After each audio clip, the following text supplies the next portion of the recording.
So I brought up on Twitter how nexting has arrived in the NBA as well from Europe. Obviously, we saw a little bit of it in the bubble, especially in terms of pack line defenses. But early this season, although the level of play hasn't been great, we've seen a lot more nexting than we've, I think, ever seen in the NBA. Multiple teams have done it with varying levels of quality, and some teams clearly are more situational with it than others, which actually in most cases results that at least one player is a little unaware of what defense they're in. But the Miami Heat have been the best and the most solid running it. Here's an example. So nexting, uh, the point of nexting is to take away the roll. So here, Bam Adebayo's only role is pretty much to take away the roll. Now, obviously, the ball screen doesn't arrive, so actually it's Myers Leonard who wants to take away the role from Steven Adams, and his role is literally to uh, just look like he's going to be a helper, but really he's only worried about Steven Adams. And we see Bam Adebayo as the player who's next in one pass away to cover up the driving gap and still have enough time to close out to Zion Williamson here. So obviously Williamson is not a great shooter, so it makes Bam Adebayo's job easier. But Bam Adebayo's role is to look like he wants to help and then jump out and make sure his real focus is to make sure that his player doesn't get an open shot. And what New Orleans does is it runs his pick and roll again. Bam Adebayo, although he's changed or switched his assignment, he's now guarding Ingram. But again, Myers Leonard is only worried about the roll. Bam Adebayo covers the driving lane, and his role is to be able to close out back to Brandon Ingram. Obviously, Ingram hits the shot here. So what Bam Adebayo should be doing is closing out much harder in this situation. But again, two ball screens, and twice we saw Miami nexting that ball screen. Same thing again. Now there was a little bit of movement on the weak side, on the two-man side. This is practically an empty side ball screen. Again, Bam Adebayo is now guarding the screener, which is Zion Williamson. Bam Adebayo isn't worried at all about guarding the screener. There's a little bit of a miscommunication between the other three Miami players, but eventually it's Jimmy Butler who comes and kind of stunts at the ball, but he realizes he's late. Uh, this was not good defense by Miami, but the same principles were there to be seen. Again, Miami. New Orleans comes off a stagger. There's a little bit of miscommunication between New Orleans in terms of what set they're in. Eventually, they go to an empty side ball screen, and as you can see, Duncan Robinson is the player who's already ready to next, especially with empty side ball screens. This has become increasingly popular and obviously efficient in guarding empty side picks. Achua is only supposed to be guarding the roll. He freezes a little bit. He kind of forgets what he's supposed to do. But Duncan Robinson is clearly nexting. Duncan Robinson is way too low, in my opinion, in this situation. That's why the closeout becomes much, much harder. He should be higher, looking like a helper, but really only thinking about recovery. He recovers, still gets a decent contest, but that's a pretty open shot in my book, at least. Again, another empty side ball screen, which again, against nexting, is just not a very good idea, especially in the middle of the floor. Duncan Robinson now, Myers Leonard is only worried about the roll or the possible pop. Duncan Robinson has doesn't have a very long closeout, but he's making sure that there's no gaps to drive. Ingram, surprise, surprise, doesn't move the ball in the pick and roll situation. Then the 1v1 defense against Ingram wasn't very good on that step up ball screen that followed up from that. But again, the concept is there. Like I spoke, uh, other teams have done this as well. Dallas Mavericks are one team that have done it. Uh, Not a lot of communication here. I think that's Dorian Finney-Smith who's late, and most importantly, Tim Hardaway Jr. can't get hit by the screen that badly. But there's good weak side movement by the Clippers. Obviously, the Clippers got blown out in this game. That messes up the rotations a little bit, and that's not actually Powell's role to be right there. He should be only worried about Ibaka in that situation. Empty side ball screen. Luka Doncic ready to next right there. Again, a great way to kill empty side ball screens is by nexting. Doncic is taking driving lane away. And obviously, what Maxi Kleba is not supposed to do is lose baseline, but he contains this situation pretty well one-on-one. But again, Mavericks are ready to next that empty side ball screen. Another possession by the Mavericks against the Lakers this time.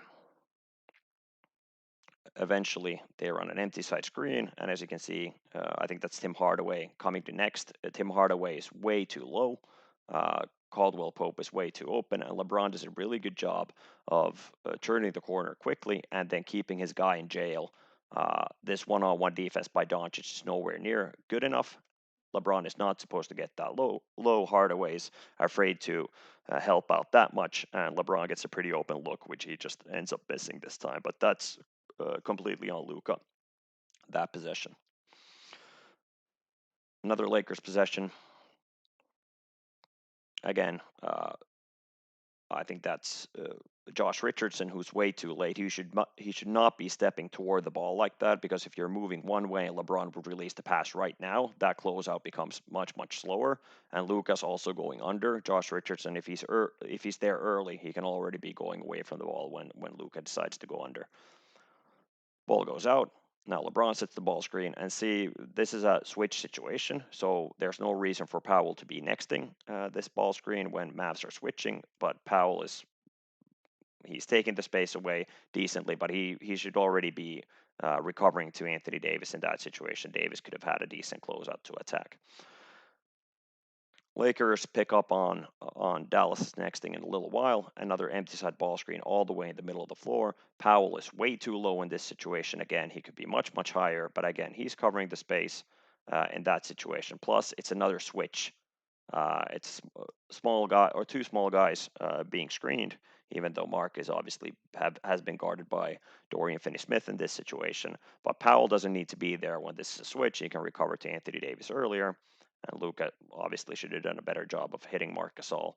Decent contest. I think Anthony Davis could have had a better shot. The very next possession, the Lakers pick up on the next thing.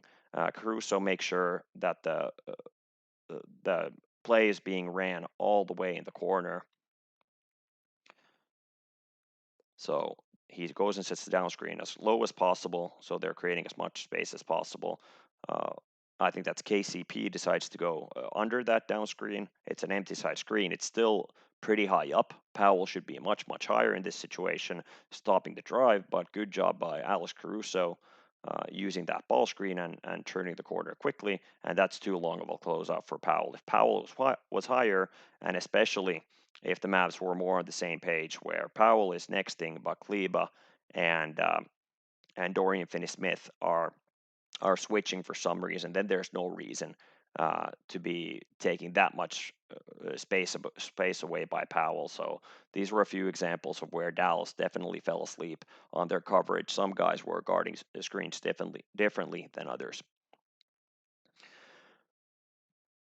Clippers, another team we've seen run this, especially in late isolation situations as well. But the very first ball screen that's being set here, look what Kawhi Leonard does, and especially look what Zubac does. Zubac makes sure he keeps contact on the screener, he takes away the roll, but still looks like he kind of wants to take the driving lane away. But that's really Kawhi's job. But Zubac is only worried about the roll. Kawhi recovers, no shot there, and the Nuggets then follow up with a step-up ball screen after that, or a horn screen. Another example, this by Toronto, who was the most pack line happy team in the bubble. And here, Baines is ready to be guarding in a next situation. He's taking away the roll. Siakam decides to go under, but Anunoby's ready to be nexting here. He still recovers when he sees that Siakam is going under. No reason to be nexting anymore because Siakam is handling that one-on-one situation. Siakam again in a pack line situation, which goes definitely hand in hand with nexting, but then two pretty bad closeouts. And here's another example of a nexting possession where Toronto is actually way too exaggerated on this empty side transition ball screen.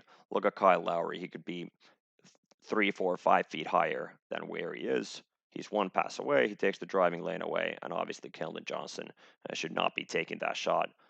He should be giving the pass to the opposite side.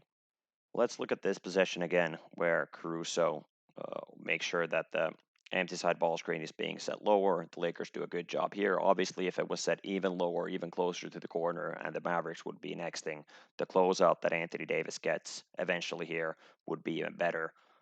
So here, the early pass to Anthony Davis when Powell is nexting in that situation. That's a decent enough shot, especially off the catch. Anthony Davis is going to be hitting that most of the time. Uh, what I'm looking forward to, if any teams start doing with these empty side screens, if the screens are being set this high, nexting is an excellent option. Offenses should be setting it lower. But another option, which is another version of nexting, is called next fire. So in these empty side ball screens, when there's three players on the opposite side with the empty side ball screens, if Powell was actually now coming to double, so instead of Powell being way low and having his back toward the baseline, if the Mavericks communicate this early enough, Powell could be stepping up way above and going to actually double with his back toward the weak side sideline. He can go and double Alex Caruso in this situation, obviously leaving a 3-on-2 on the other side. But that is a really tough pass to make. Anthony Davis would not be open if Caruso's being doubled with active hands. So that would be called next fire when Marc Gasol rolls here, and if Kleba would stick to him, and Dorian Finney-Smith would stick to Alex Caruso, and Dwight Powell would go to double Alex Caruso. So they are doubling from the next, which is called next fire. And then Luka Doncic would be stepping a couple of feet up to kind of take the space away. And then it's a 3-on-2 on the other side. But obviously, that pass would become almost impossible. So that's kind of what I'm looking forward to if any team start next firing these empty side ball screens, because there's a uh, that would pretty much kill all empty side picks that are being set, unless they're being set way in the corner. Then obviously the offense could react by having guys cut more. But again, it's a 3-on-2 situation. Those who are familiar with ball screen motion, that was very trendy in Europe for a lot of years before nexting became popular, and nexting has pretty much killed ball screen motion in its totality. That's going to be something to look forward to if any of the teams start next firing these situations.